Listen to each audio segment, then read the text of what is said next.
I felt like Superwoman. It was the most amazing experience of my life. I felt so healed. I felt like I finally belonged to the club. What are these women describing? Jumping out of an aeroplane, submitting their PhD? I used qualitative interviews and then thematic analysis to interview 12 women who'd had a previous caesarean and went on to have a vaginal birth at home. The overarching theme was, it's never happening again, split into why it's never happening again and how it's never happening again. Let me tell you their story. With the why, the women took me on a journey back to their previous caesarean, and they gave accounts of bullying, intimidation, interventions they never really wanted, and an experience they never really wanted, with many describing it as a traumatic birthing experience.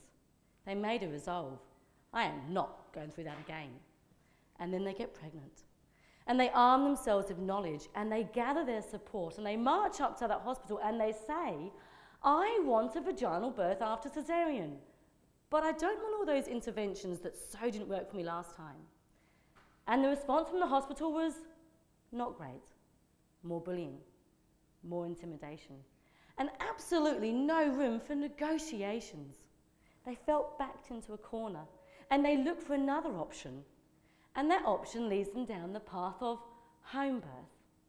They arm themselves with even more knowledge, they gather even more support, and the majority of women employ a privately practicing midwife who walks alongside them, offering support, encouragement, and a belief in themselves.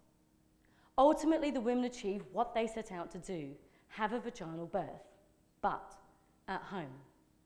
Those comments I said at the beginning were in response to one of the questions.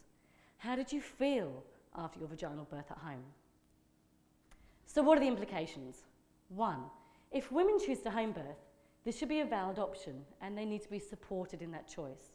And 2, and more importantly, that our maternity care services often provides women with dehumanised, disempowered and traumatic birthing experiences, which leads us to the question of, how can we improve our maternity care services to meet the needs of women without turning them away?